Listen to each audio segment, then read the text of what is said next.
Hello, hello नमस्कार, जय हिंद मेरे प्यारे साथियों। साथियों आगे बढ़ने हैं तो पढ़ने ही होंगे। मैं हूं संदीप झा, एक बार फिर से आप सभी का स्वागत करता हूं आपके अपने ऑनलाइन संस्थान फाइनल सिलेक्शन बाय संदीप में।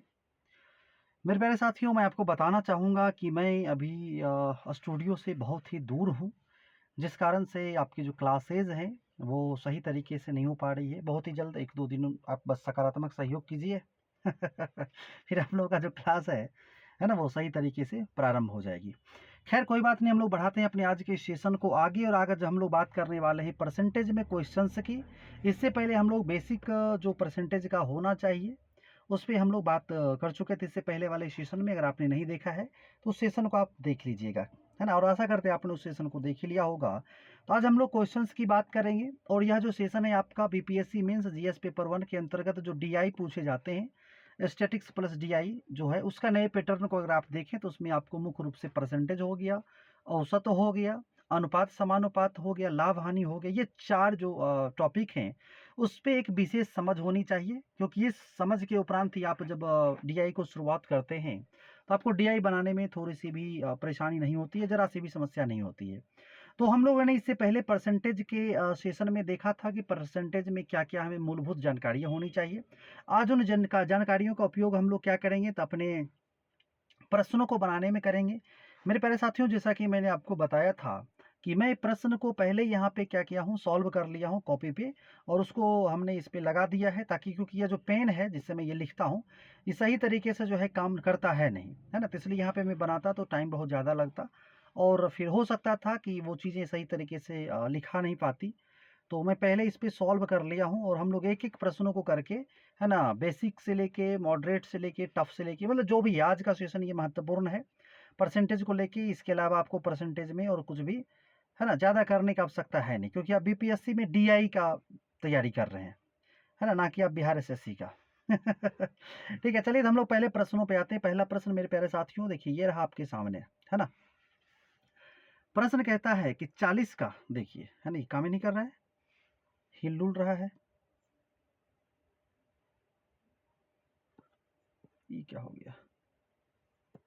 हाँ, देखिए, तो कहता है कि 40 का कितना प्रतिशत जो है 16 है। 40 का कितना प्रतिशत जो है 16 हो जाएगा, ठीक है ना। तो 40 का कितना प्रतिशत 16 हो जाएगा, इसको हम लोग क्या करेंगे, बिल्कुल ही एकदम देखिए एकदम बेहतर तरीके से, है ना, यहाँ पे एकदम जो है बना दिया गया है, ताकि आप एकदम आसानी से समझ सकें, कोई आपको परेशानी एकदम से ना हो। ठीक है, देखिए, तो कहता है कि 40 का कितना प्रतिशत 16 है। मेरे प्यारे साथियों, तो 40 का मान लीजिए x प्रतिशत क्या है कि 16 है। अब कुछ लोगों के मन में आया होगा कि क्या जरूरत है इतना लिखने का सर जी, सीधे जो है काट कूट के कहिए कितना आंसर हो जाएगा। लेकिन नहीं मेरे प्यारे साथियों, जब आप डीआई बनाते हैं और बीपीएससी मेंस में जब आप क्या करते हैं, लिखने की शुरुआत करते हैं आंसर को, डीआई के आंसर को, तो जिस प्रकार से हमने आपको बताया है ना कि 40 का x% बराबर क्या होगा, 16 होगा। फिर हम देखिए अगला स्टेप दिखाए हैं कि 40 का x% मतलब क्या होगा, x बटे 100 बराबर क्या होगा, 16 होगा। इस जीरो से क्या हो गया, यह जीरो कट गया।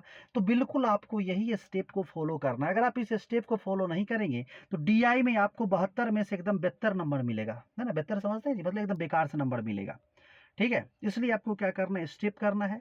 तो अधिकांश लोग, हमें लगता है कि उनको होगा कि क्या जरूरत है इसको इतना करने का, है ना सर जी, सीधे काट के हम बोल देंगे कितना इसका आंसर हो जाएगा। लेकिन जब आप वो प्रक्रिया को अपनाएंगे तो आपका जो मार्क्स हो जाएगा वो भी उसी प्रकार से कट के मिलेगा। ठीक है, तो हमें क्या करना है, 3-4 जो आपका सेशन होगा डीआई को शुरू करने से पहले, तो आप में क्या होगा, एक आदत विकसित हो जाएगा, तो बेहतर है। ठीक है ना, वो काम करना है ना जहाँ से हम क्या कर सके जी, अपनी अच्छे रैंक को प्राप्त कर सके। तो देखिए आपने क्या कि ये जीरो से ये जीरो काटा, तो 4 गुना एक्स किए तो 4x हुआ, नीचे में बटा 10 था तो ये बटा 10 हो गया, बराबर क्या हो गया, 16 हो गया। अब देखिए, है ना, लिखने के लिए हम direct x equal to 16 into 10 divided by 4 कर सकते हैं, लेकिन ऐसा नहीं करना है। आप दिखाएंगे कि 4x बराबर यहाँ का 16, और यहाँ पे कोना कोनी क्या हो जाएगा, क्रॉस मल्टीप्लीकेशन हो जाएगा, तो 16 गुना क्या हो गया, 10 हो गया। ठीक है, कितना हो गया, तो 16 गुना क्या हो गया, 10 हो गया। ठीक है, उसके बाद आप सीधे यहाँ से आगे बढ़ेंगे और आप दिखा देंगे, है ना। आप यहाँ से दिखा देंगे कि 4x बराबर क्या हो गया, तो 16 गुना 10 हो गया। अब करेंगे x इक्वल टू क्या होगा, तो 16 गुना 10 डिवाइडेड बाई क्या हो जाएगा, 4 हो जाएगा। अब 4 से काटिएगा तो 2 दूनी क्या हो जाएगा, 4 हो जाएगा। उसके बाद यहाँ पे देखिए क्या हो जाएगा, 8 दूनी 16 हो जाएगा। 2 से यहाँ पे काट देंगे, 2 पचे क्या हो जाएगा, 10 हो जाएगा। तो 5 गुना 8 यानी 8 पचे क्या हो जाएगा, 40% जो है आपका आंसर हो जाएगा। 40% यही आपका क्या हो गया, आंसर हो गया। ठीक है, यही आपका क्या हो गया, आंसर हो गया। ठीक है, आई बात समझ में, समझ गए ना। तो एक बात एकदम गांठ बांध के याद रख लीजिए कि डीआई के प्रश्नों को आपको क्या करना है, स्टेप बाय स्टेप बनाना है। ठीक है, ये नहीं कि डायरेक्ट यहाँ से जो है उठा के लिख दिए कि x इक्वल टू इतना इज इक्वल टू, है ना, ये परसेंट हमारा हो गया आंसर। बिल्कुल ऐसी गलती नहीं करेंगे। ठीक है, चलिए आगे बढ़ा जाए, अगले प्रश्नों पे आ जाए। अगला प्रश्न देखिए क्या कहता है। अगला प्रश्न आपके सामने है, कहता है कि किसी संख्या को 10% से बढ़ा दिया जाए और फिर 10% घटा दिया जाए तो क्या होगा। देखिए इस पे हम लोग क्या किए थे, कल के सेशन में ही बात किए थे, है ना। कल जो आपको हमने बेसिक में समझाया था, तो बेसिक वाला जो सेशन हम आपके लिए लेके आए थे, देखिए क्या हो गया, कभी कभी जो है ना, ये पेन जो है सही तरीके से काम करता नहीं है। ठीक है, खैर चलिए कोई बात नहीं। प्रश्न देखिए यहाँ पे क्या कहते हैं, एक बार फिर से देखिए, कहते थे यदि किसी संख्या को 10% से बढ़ा दिया जाए और फिर 10% क्या कर दिया जाए, घटा दिया जाए, तो संख्या क्या हो जाएगा। ठीक है, 10% से बढ़ा दिया जाए और क्या किया जाए, 10% से क्या कर दिया जाए, है ना, घटा दिया जाए, तो संख्या क्या हो जाएगा। ठीक है, चलिए आगे बढ़ा जाए। हाँ देखिएगा, तो देखिए यहाँ पे देखिए क्या कहता है, इसको समझिएगा, है ना, यहाँ पे समझिएगा। तो ये तो आपका क्या हो गया कि फार्मूला हो गया। ठीक है, आप एक ही फार्मूला से दोनों को बना सकते हैं, या एक मैंने आपको दूसरा भी फार्मूला बताया था, सहूलियत के लिए यही रहेगा। तो खैर हटाइए, इसी फार्मूला पे कर लीजिए। क्या कहता है, पहले 10% बढ़ा दिया गया, तो जब बढ़ाएंगे तो क्या होगा, प्लस होगा कि माइनस होगा, कहिएगा प्लस होगा। अरे बढ़ेगा तो ज़्यादा ना होगा, ज़्यादा होगा तो प्लस होगा। तो पहले 10% बढ़ गया, तो देखिए 10 क्या हो गया, पॉजिटिव हो गया। फिर कहता है 10% घट गया, तो जब घटेगा तो क्या हो जाएगा, माइनस हो जाएगा, निगेटिव हो जाएगा। तो ये देखिए 10 के पीछे क्या लग गया, माइनस लग गया। उसके बाद हम लोग क्या करते हैं, तो एक्स गुना वाई बटे 100 कर देते हैं। तो एक्स गुना वाई यानी एक्स इसका क्या होगा, 10। और फिर ये इधर क्या हो जाएगा, 10। तो 10 गुना 10 बटे 100। अब प्रश्न आता है यहाँ पे प्लस होगा कि माइनस होगा। तो हमने आपको कल के सेशन में बताया था कि प्लस इंटू माइनस करते हैं तो माइनस होता है, प्लस इंटू माइनस करेंगे तो plus into minus equal to क्या हो जाएगा, माइनस हो जाएगी। क्लास 6 में है ना, बोर्ड मास जब आप पढ़े होंगे, है ना, बोर्ड मास। ठीक है, तो बोर्ड मास में जो है ये सब चीज़ पढ़ा दिया जाता है। ठीक है, तो ये सब चीज़ आप लोग पहले ये पढ़ चुके हैं एकदम बुतरुए में। ठीक है, तो बस कुछ नहीं करना है। अब यहाँ से 0 0 0 0 सबको काट कूट दीजिए। देखिए पेन जो है, देखिए तो E0 से क्या हो गया, है ना, E0 से, अरे भैया काहे ऐसे करते हो जी, बताइए, ये जो कलम है ना, खैर कोई बात नहीं। E0 से क्या हो गया, E0 कट गया। E0 से क्या हो गया, E0 कट गया। और 10 में से जो है ना, ये 10 कट कुट के क्या हो गया यहाँ पे देखिए, है ना, क्या हो गया, तो 10 में से 10 हो गया, कट गया। तो यहाँ पे क्या बच गया, नहीं कुछ तो ऊपर में एक बच गया। और एक जो बच गया किस में बच गया, तो माइनस में बच गया। किस में बच गया, माइनस में बच गया। हमने आपको कल के सेशन में बताया था फार्मूला लिख के कि अगर मान हमारा ऋणात्मक आएगा तब क्या हो जाएगा, कमी हो जाएगा। क्या हो जाएगा, कमी हो जाएगा। तो यहाँ पे -1% आया है, तो मान 1% क्या है, ऋणात्मक में है, तो कमी कितना हो जाएगा, 1% की कमी हो जाएगी। प्रतिशत कितना कमी, 1% का क्या हो जाएगा, कमी हो जाएगा। ठीक है, आई बात समझ में, क्लियर हो गया ना जी। आशा करते हैं आपको समझ में आ गया होगा। प्रश्न एक बार फिर से देख लीजिए। प्रश्न देखिए क्या कहता है। प्रश्न देखिए यहाँ पे कह रहा है कि यदि किसी संख्या को 10% बढ़ा दिया जाए और फिर 10% घटा दिया जाए तो क्या हो जाएगा, कितना नुकसान होगा। तो नुकसान हो जाएगा कितने का, नुकसान हो जाएगा -1% का, मतलब 1% का क्या हो जाएगा, नुकसान हो जाएगा। 1% का क्या हो जाएगा जी, नुकसान हो जाएगा। ठीक है ना। और एक चीज हमने आपको और बताया था, क्या हमने बताया था कि इस प्रकार के फॉर्मूला का एगो क्या होता है, शॉर्टकट होता है। लेकिन शॉर्टकट आप उपयोग नहीं करेंगे, यूज नहीं करेंगे डीआई को बनाने के दौरान, है ना। हमने कहा था कि जो होता है क्या होता है, x² / 100 हो जाता है ना। हमने आपको बताया था x² / 100 हो जाता है। ये क्या होता है, तो कमी होता है, जो भी आएगा वो कमी होगा। तो x यहाँ पे कितना है, तो x में 10% घट बढ़ रहा है, तो क्या हो जाएगा, 10 गुना 10 हो जाएगा, बटे में 100 हो जाएगा। 0 0 0 0, तो 1% का क्या होगा, यहाँ पे कमी हो जाएगा। तो आप क्या कर सकते हैं, यहाँ से भी कर सकते हैं। देखिए यहाँ पे बैटरी भी जो है इसका, रुकिए इसको, कनेक्ट कर देते हैं।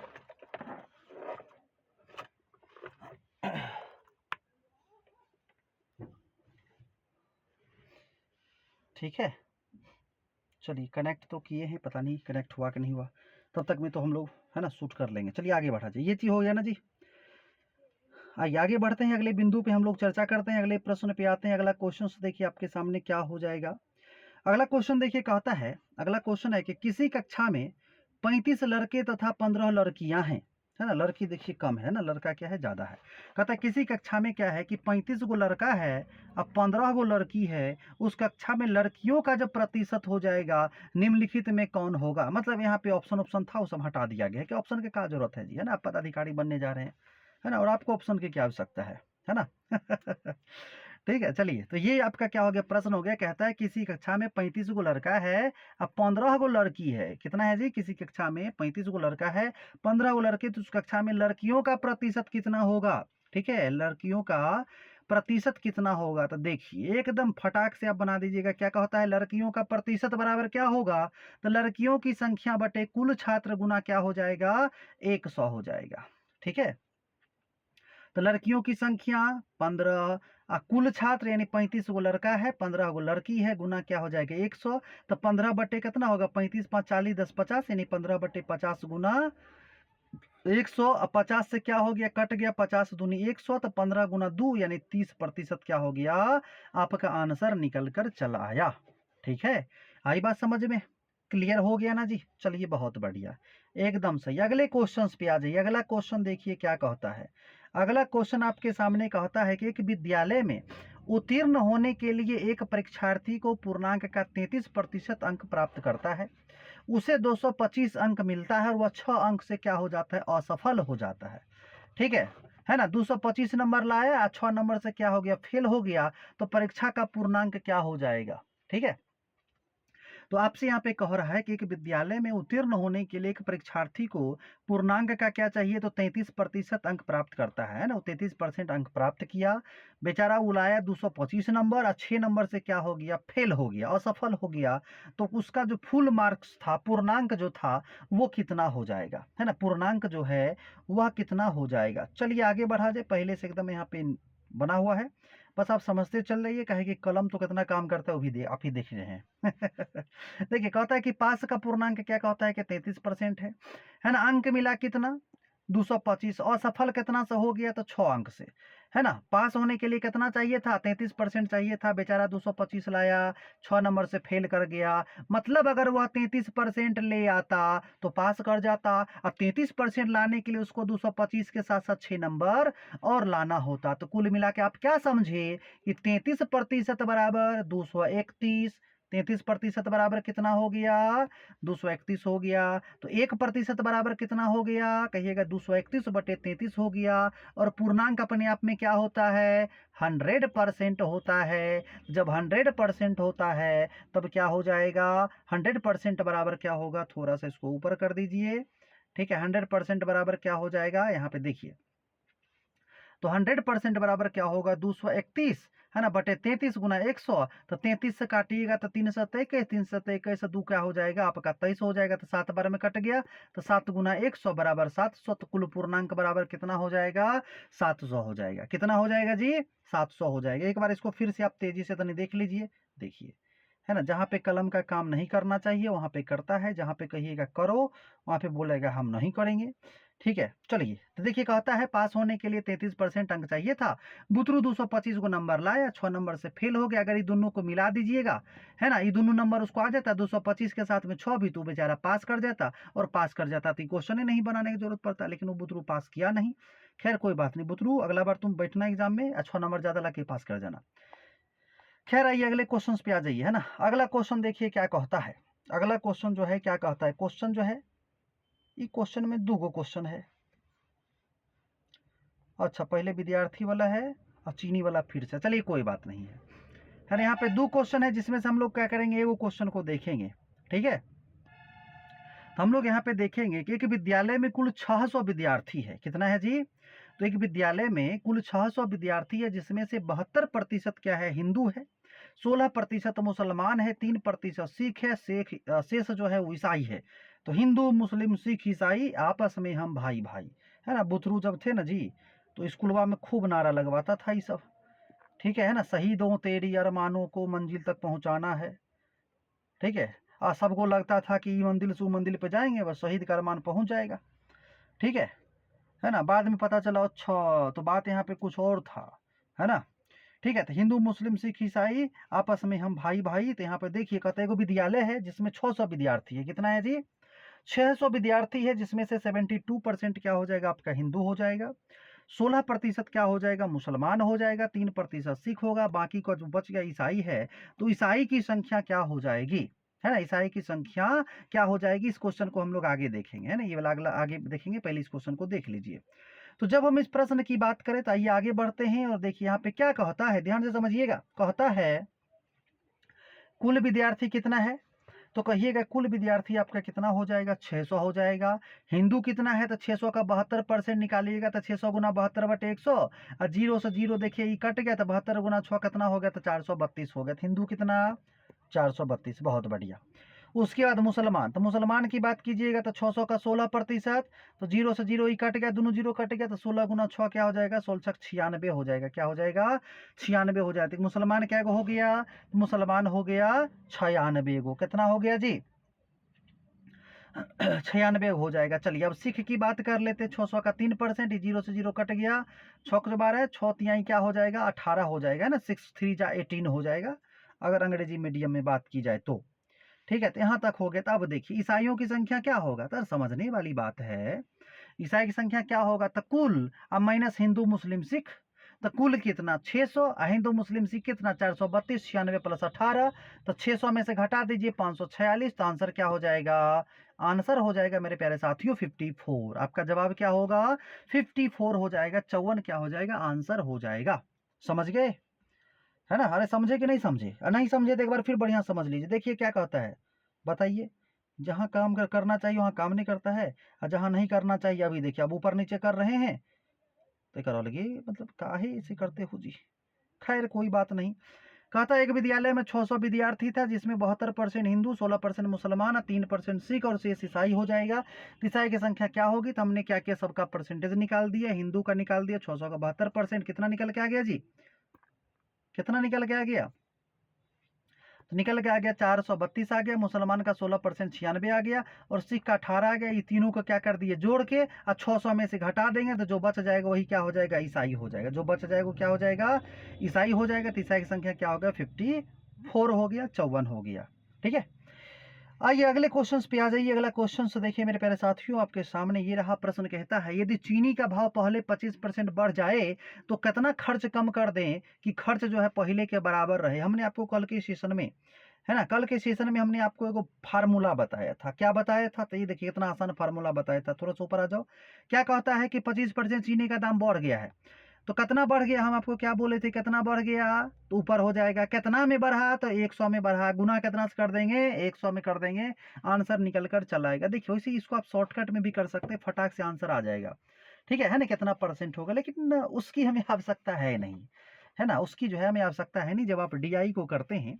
मैं एक बात बार बार इसलिए कह रहा हूँ क्योंकि कुछ लोग इसके बावजूद भी नहीं समझेंगे। उनको लगेगा कि अरे क्या मतलब, ऐसे ये कहते हैं, कोई फर्क नहीं पड़ता है, जो मन में आएगा हम वैसा करेंगे, ठीक है। तो ऐसी गलती आप ना करेंगे, है ना। ऐसे मुझे पूर्ण विश्वास है। क्या कि गलती कीजिएगा तो ज़्यादा सोचिएगा, विचारिएगा तो माथा नोचिएगा बाद में जाके कि ले का हो गया, है ना। बनाए थे 72 नंबर का, दिया है 12 नंबर, पता नहीं 60 नंबर कधर चल गया है, ठीक है। तो देखिए यहाँ पे क्या आपको इसे ही स्टेप बाय स्टेप करना है, सीख लीजिए ना, आदत लगा लीजिए। अभी आपको लगेगा कि अरे कौन जो है लिखेगा 25, 25/100 प्लस 25, कौन नहीं जानता 100 प्लस 25 125 होगा, सीधे धड़ल्ले से काट के आंसर निकाल देंगे। लेकिन ऐसे करके क्या फायदा। अरे जो काम कीजिए तो प्रकृति के अनुकूल कीजिए। देखिए अब क्या हो गया, तो 25 बटे क्या हो गया, 125 हो गया। अब यहाँ काट दीजिए, ठीक है, तो है ना, काट दीजिएगा तो 25 बचे 125 हो गया। 5 से 100 काटिएगा क्या हो जाएगा, 20% हो जाएगा, है ना। अधिकांश लोगों को याद होगा, है ना, जो एसएससी वगैरह के छात्र होंगे उनको याद रहता है ना। 25% बढ़ेगा तो इधर 20% माइनस हो जाएगा, ठीक है ना। तो ये याद है, लेकिन वो याद आपको यहाँ पे नहीं दिखाना है, अच्छी बात नहीं, आपको याद है, लेकिन आपको स्टेप के साथ ही क्या करना होगा, क्योंकि डीआई में एकदम ऐसे ऐसे चेक होता है। अच्छा लिखा है बच्चा, है ना, 25/100 + 25। हाँ ठीक है, चलो ठीक है, दे दो 2 नंबर। हाँ ठीक है, उसके बाद अच्छा ये भी काम किया बढ़िया से, ठीक है 2 नंबर इसके लिए दे दो। अच्छा आंसर निकाल दिया, ठीक है 2 नंबर, तो 2 2 4 2 6, अब मिलेगा आपको 6 नंबर। ऐसा नहीं है कि सीधे 20%, चलो ठीक है बुआ बहुत बढ़िया काम किया है, 6 एकदम 6 नंबर दे दो इसको, ऐसा नहीं होता है। खैर आगे बढ़ा जाए, अगले क्वेश्चन पे आ जाइए। अगला क्वेश्चन देखिए क्या कहता है। कहता है एक संख्या को पहले 10% बढ़ाया गया और फिर 20% बढ़ाया गया तो कुल कितना वृद्धि हो गया।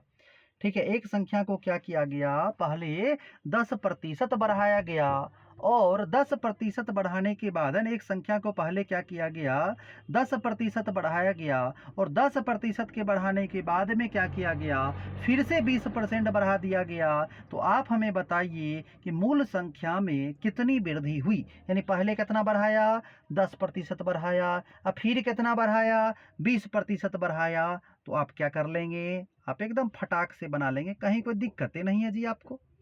ठीक है, क्या कहता है, तो पहले 10% बढ़ाया पॉजिटिव में होगा, फिर 20% बढ़ाया पॉजिटिव में होगा और फिर दोनों को गुना कर देंगे तो plus plus plus plus plus से हो जाएगा।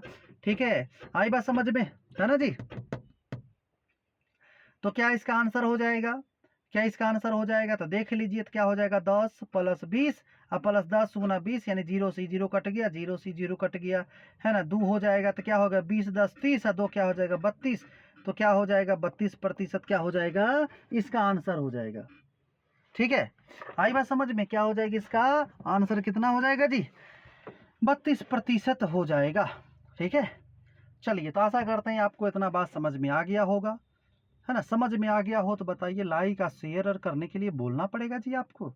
बताइए इतने, है ना, कष्ट को उठा के आपको जो है यहाँ से पढ़ाया जा रहा है ना। बगल में जो है 2 है ना, एक छोटा छोटा बुतरू है, ये अलगे परेशान कर रहा है। ठीक है ना। अब देखिए 2 को और ही बुला के ले आया है, अरे बताओ भाई, एक तो ऐसे ये इधर परेशान है। ठीक है, अरे जाओ जी जाओ उधर खेलो, बताओ ऐसे करोगे।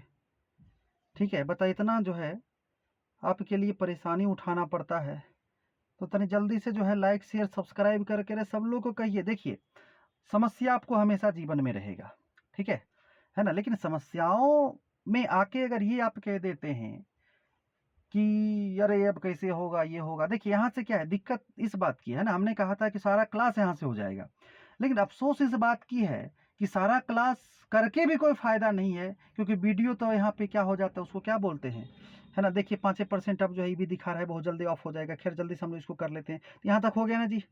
आइए आइए आगे बढ़ा जाए। ठीक है, आइए ये क्वेश्चन पाइए, क्वेश्चन थोड़ा सा बड़ा है, जल्दी से कीजिए। कहते हैं राम ने अपनी आय का 4% किसी चैरिटी को क्या कर दिया, दान कर दिया और शेष का 10% एक बैंक में जमा कर दिया। यदि उसके पास में क्या हो 8,640 रुपया बचे हो तो उसका आय क्या हो जाएगा, है ना, उसका आय जो है कितना हो जाएगा, जल्दी से बताइए, उसका जो है आय जो है कितना हो जाएगा, है ना, उसका आय जो है कितना हो जाएगा, जल्दी से बताइएगा।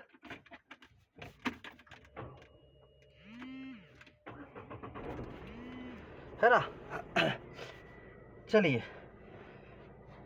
हाँ जल्दी से बताइए क्या हो जाएगा, उसका आय जो है कितना हो जाएगा। ठीक है,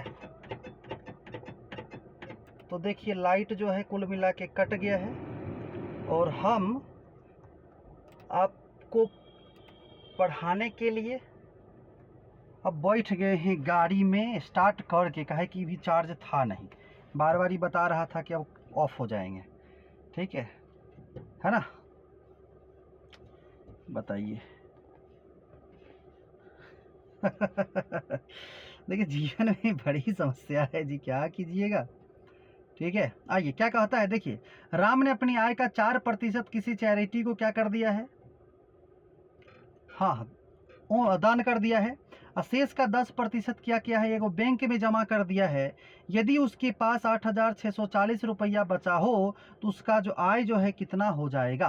ठीक है, प्रश्न में देखिए कुछ नहीं है, बिल्कुल आसान सा है, लेकिन ये थोड़ा सा स्टेप वाइज हमने किया है ताकि आप भी क्या करें इसी प्रकार से बनाएं। ठीक है, आइए आगे बढ़िए। देखिए इसको क्या करना है, प्रश्न पहले फिर से समझ लीजिएगा कि देखिए मान लीजिए राम का कुछ आय होगा, वो अपना आय का क्या कर दिया, तो 4% चैरिटी को क्या कर दिया, दान कर दिया। ठीक है। शेष का 10% क्या कर दिया, है ना, शेष का जो है 10%, ठीक है ना, शेष का जो 10% है क्या किया, एगो बैंक में जमा कर दिया। शेष का 10% क्या किया, एगो बैंक में जमा कर दिया। यदि उसके पास मेरे प्यारे साथियों 8,640 रुपया बचा है तो उसका आय क्या होगा। मान लेते हैं उसका आय क्या होगा, तो अपने आप में किसी का भी आय क्या होता है, 100% होता है। हालांकि आगे सॉल्व किया हुआ है, टेंशन मत लीजिए, है ना, आप जो लिख रहे हो तो बेकार लिखा रहा है। ठीक है, देखिए क्या कहता है, यहाँ समझिएगा। कहता है कि मानिए कि राम की कुल आय क्या हो जाएगा, 100% हो जाएगा, है ना। राम की कुल आय आप क्या कर लीजिए, मान लीजिए, तो राम की कुल आय क्या हो जाएगा, 100% हो जाएगा। ठीक है, और दान दिया गया है कितना, तो 4%। उसने क्या किया, दान कर दिया। तो दान कर दिया 4%, तो 100% था और 4% दान कर दिया, कितना बचा, 96% बचा। पहला चीज समझ में आ गया, 4% उसने दान किया था, दान कैला के बाद उसके पास में कितना बचा जी, तो 96% बचा। अब देखिए एक बार फिर प्रश्न को देख लीजिए, प्रश्न को देखिए क्या कहता है कि 4% चैरिटी को दान दिया और शेष जो बचा उसका 10% वो बैंक में जमा कर दिया। तो शेष देखिए इसके पास में कितना बचा, तो शेष बचा 96%। तो 96% का 10% क्या कर दिया, बैंक में जमा कर दिया, तो उसके पास में 90% बच गया ना जी। तो 90% बच गया। देखिए यहाँ से समझिएगा, बैंक में क्या कर दिया, 10% वो दे दिया, तो 10% वो दे दिया कुल का, तो 90% बच गया। तो 96 का 90% कितना हो जाएगा, तो 96 गुना 90/100, ई 0 से 0 कट जाएगा। अगर आपस में गुना कर दीजिएगा, 10 से भाग कर दीजिएगा, तो क्या हो जाएगा, 86.4% हो जाएगा। कितना होगा, 86 पॉइंट क्या हो जाएगा, 4% हो जाएगा। क्या हो जाएगा जी, 86 पॉइंट क्या हो जाएगा, 4% हो जाएगा। तो देखिए जाहिर सी बात है। अब आप आइए प्रश्न पे आ जाइए, एक बार फिर से प्रश्न पे आइए। प्रश्न देखिए क्या कहता है, यहाँ समझिएगा। कहता है 4% दान कर दिया, कितना बचा, तो 100 में से 4 चल गया, तो कहिएगा 96% बच गया। और 96 में से भी 10% बैंक में जमा कर दिया, तब कितना बच गया, तो 86 दशमलव कितना बचा था जी, तो 86 दशमलव क्या हो जाएगा, 4 हो जाएगा। तब कितना बच गया, तो 86 दशमलव जो है 4 बच गया। कितना बच गया, देखिए काम नहीं कर रहा है ना सही से। ठीक है, 86.4 बचा है। तो उसके पास में कितना रुपया बचा, तो 8,640 बचा है। 8,640 जो है परसेंटेज में कितना होगा, तो 46.4% होगा। तो 86.4% बराबर 8640, तो 100% बराबर क्या होगा, फटाक से आंसर निकाल दीजिए। आ जाइए, देखिए तुरंत जो है यहाँ पे बन जाएगा। कहाँ गया जी, तो हो गया आपका, आ जाओ भैया नीचे, हाँ यहाँ पे देखिए। तो देखिए क्या कहता है, तो 86.4% बराबर 8640, 1% बराबर जो है ना, इसको डिवाइड कर दिए, तो 100% बराबर क्या हो जाएगा, मल्टीपल बाई क्या हो जाएगा, 100 हो जाएगा। तो यहाँ से देखिए काट कूट कर दिए, तो 10 12 में ये कट गया, और ये पॉइंट हटाए तो इसका यहाँ पे 10 चलाया, और इसका कुल आंसर क्या हो जाएगा, 10,000 हो गया। तथा राम की कुल आय कितना हो गया, ठीक है, लीजिए ये क्या हो गया, है ना, राम की कुल आय क्या हो जाएगा, ठीक है, तो राम की कुल आय क्या हो जाएगा, 10,000 हो जाएगा। ठीक है, तो आशा करते हैं आपको इतनी समस्याओं का सामना करना पड़ रहा है, लेकिन फिर भी आप समझ गए होंगे, है ना, जो मैं आपको बताना चाहा। आशा करते हैं आपको वो समझ में आ गई होगी। अगर समझ में आ गया है, अगर आपको लगता है कि हम आपके लिए इतनी ज़्यादा मेहनत कर सकते हैं, और जाहिर सी बात है कर रहे हैं जी, कर क्या सकते हैं, कर तो रहे ही हैं। ठीक है, तो आप जल्दी से अपने इस सेशन को शेयर कर दीजिए, लाइक कर दीजिए। और जीवन में एक बात हमेशा याद रखिएगा कि चाहे तकलीफ जितनी भी आ जाए, समस्याएं आपके जीवन में जितनी भी आ जाए, तो समस्या में परेशान तो लोग हो ही जाते हैं, परेशानियां तो होती है, लेकिन ऐसा नहीं है कि परेशानियों के बावजूद भी आप मेहनत नहीं कर सकते। अगर आप मेहनत करने के लिए तैयार हैं, आपके अंदर जिजीविषा है, ठीक है, तो आप कर सकते हैं। यहाँ परेशानियों का सामना आपको करना ही पड़ेगा। ठीक है ना। देखिए नन्हे मुन्ने बालक जो हैं, है ना, हमको देख के हंस भी रहे हैं, उनको लग रहा है कि पता नहीं जो है ये, है ना, अकेले अकेले क्या बोल रहे हैं, समझ में तो कुछ आ नहीं रहा है। ठीक है, आ गया समझ में, है ना। चलिए तो मिलते हैं अगले लाइव सेशन में, तब तक के लिए खुश रहिए, मस्त रहिए, पढ़ने में जबरदस्त रहिए। ओके जी, बाय, जय हिंद, नमस्कार।